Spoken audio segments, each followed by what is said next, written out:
What is up, everybody? Welcome back to another video. In today's video, we're going to be talking about Bevell's debut as the Detroit Lions interim head coach. What I'm excited to see, but also what I want to learn. So let's get it started. You know, I got to shout out DoseOfDion, man, because it was actually the first time I went live on YouTube. And, you know, guys don't know DoseOfDion. He put out a lot of good content for the Detroit Lions. Welcome everybody to another video. Glad you guys are here, and yes, it should be a very exciting time on Sunday. I'm super geeked. I'm geeked for this game. I'm super jacked up for this game. About as jacked up as you can be knowing that your team is 4-7, right? I mean, let's be honest here, right? You're 4-7. Usually you're not super excited, but this game I'm very excited for because there's a lot of things that I want to see. There's some things that I want to see, that I want to learn from this game, that I want to take away from this game, and also just see if there's any major differences across the board now that Bevell has taken over as the Detroit Lions head coach. Will it be better? Will it be worse? Who knows? But that's why I'm super excited to see Sunday. Okay, I'm just very excited to see what Sunday looks like. Also, I know that everybody should go out there with extreme energy. If this team doesn't come out with energy, I'm going to be in shock. Because right now, you're 4-7. Everybody who was brought in this offseason by Matt Patricia and Bob Quinn, their jobs are up in the air. Because you don't know who's going to be the next guy to take over. You don't know if it's going to be Bevell or someone else. We have no idea. And everybody else. But everybody on this team is fighting for a job. They're trying to prove themselves to this team and also to other teams around the league. So they should come out there with very high energy. Everybody should. So that's nothing that I'm worried about. I'm not worried how much energy they come out with. There better be some darn energy. That's all I'm going to say. There better be some energy when they step on the field Sunday. All right? You're playing a divisional opponent. Let's see something. Y'all are all fighting for a job. I want to see something there. But one of the biggest questions I want to find out is what this offense will look like without Kenny Golladay. Now, Kenny Golladay, no participation today. Again, that's what I've heard. We'll do the injury report a little bit later. But it's looking like that he might once again miss Sunday's game. So my question is, can this offense be productive without Kenny Golladay? Because up to this point, the answer seems to be no. They've only won one game without Golladay. I think that was the Washington game. And their offense didn't look bad. Will they be able to produce and be good enough offensively to win games, even if Kenny Golladay is not on the field? That doesn't necessarily mean that you have to run the exact same offense if Galladay's not there than if he is there. Things can change, but you have to find a way to be effective. That's the biggest thing. Now, another thing added on to that is how much of that was Matt Patricia and how much of that was Bevell. Bevell told us that he was given a lot of leeway when it came to Matt Patricia being the head coach of what he could do offensively. They want to have more fun. They want to play with their hair on fire. They want to play loose. They want to play free. They want to have a good time. That's what Bevell brought up.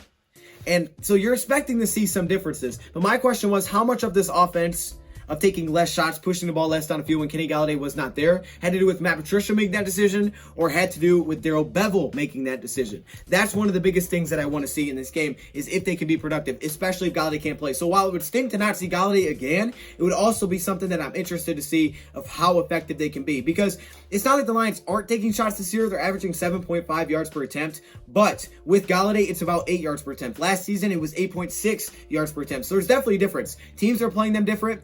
But with no Golladay, we are definitely taking less shots than we are with Kenny Golladay, about by a yard on average. Now, some things about this offense that I'm excited to see. First off, let's talk about the mental side of things. Now, who knows if this will happen or not, but this is what I'm excited to see. If you guys watched my video yesterday about Robert Saleh, I talked about what I think my most important coaching trait is, and that is really just being able to interact with the player, get the best out of the player. Let's just make it simple. Get the best out of their player, right? Have the players want to go out there and play for you, which again, they should be already motivated to do that. But can you do that as a head coach? I think is the most important thing. This offense sees any changes in terms of making mistakes. Because if you look so far this season, the Lions have made a lot of mistakes. And it's not really just completely turnovers, but there's been a lot of mistakes. And also in the last couple of weeks, we've seen that a ton, like at an amount that just doesn't seem normal. I mean, we really had 3 straight turnover drives.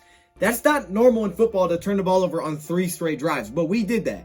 Also this season, we have 27 drops, 27 drop passes. In 8 games with Stafford last season, we only had 9. In 11, we have 27 drops. Those are crazy bad.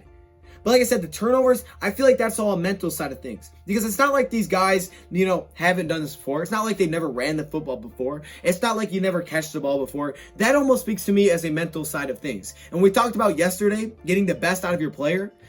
I think that applies to Bevell. Can Bevell bring the best out of his players? They should already be pre-motivated to make it happen, but can he get the best out of them? Can he get the best response out of these players? Now, it's going to be very difficult to judge in one game, but there's 5 weeks to see that. There's 5 weeks to see if he can get the best out of his players, because what I've seen the last couple weeks, mainly to me were mental mistakes that you just don't see normally. It was almost like they were so afraid to make a mistake that they made mistakes. If you do anything and you're afraid to make a mistake, you're going to make that mistake. Okay, if you think about it, it's going to happen. If you think about fumbling, if you're thinking about throwing a pick, you're going to do it. Okay, and it's almost as if was the Lions' game plan with Matt Patricia, especially in the last couple of weeks.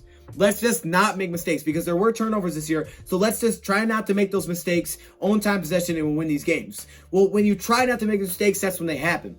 So now that Matt Patricia's not here, will this offense be more of, okay, let's just go out there, let's play our game. As Daryl Bevell said, let's have fun, let's play loose, let's play free, let's go out there to have a great time. And if mistakes happen, they happen, but we'll bounce back. I feel like that has to be your mindset, especially knowing that Matthew Stafford is your quarterback. All right, your quarterback has never been a dink and dunk type of guy. Matthew Stafford is the type of guy that's going to push the ball downfield. He wants to push the ball down the field, and you're going to get some mistakes out of him, but you're going to get a lot of great plays out of him when he's comfortable. This season, I'm not the only one that said it. I think a lot of people said it. He doesn't seem comfortable. He hasn't seemed comfortable so far this season. Something has seemed off.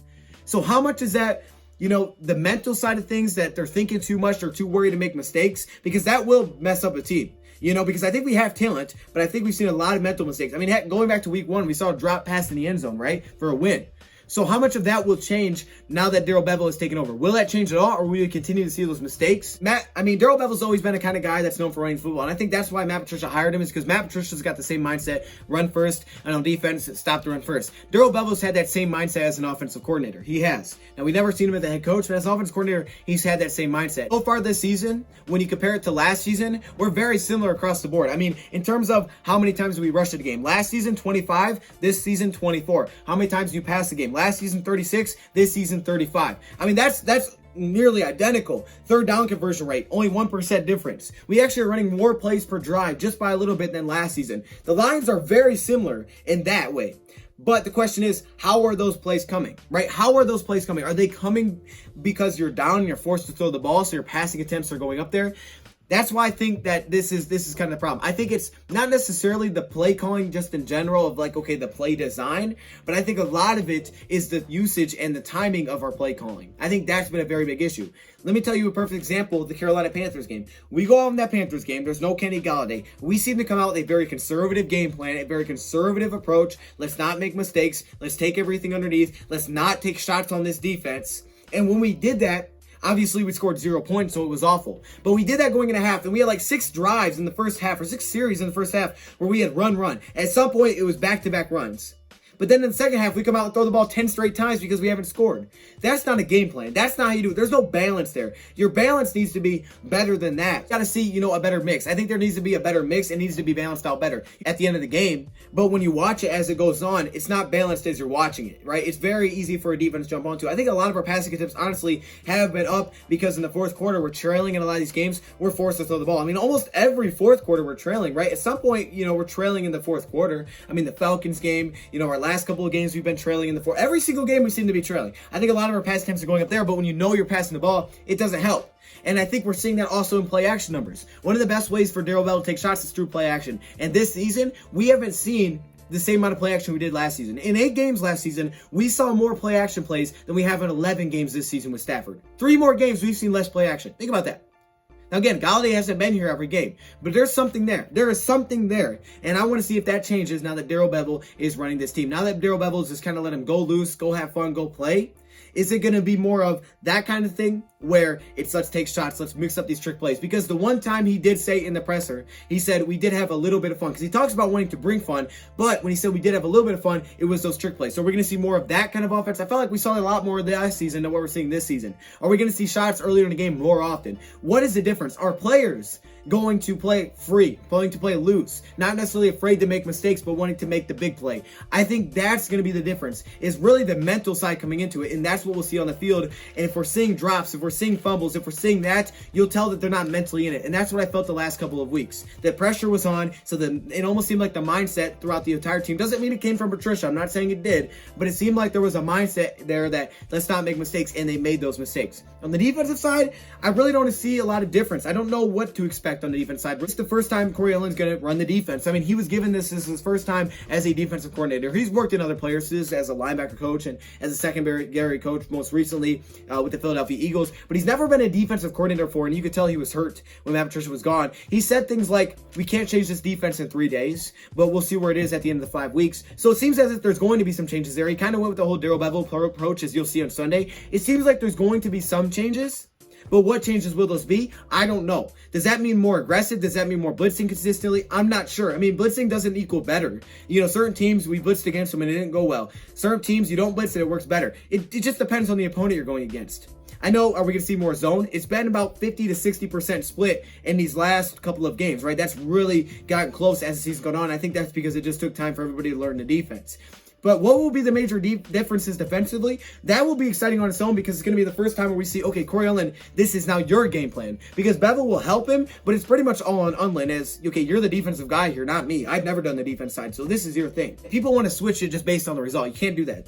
Here's how it's been. Him and Corey Unlin have worked on the game plans, and Corey Unlin makes the calls on the game day. Okay, we've seen it. He's calling the plays on game day. He's already told us he's done that. That's what he does.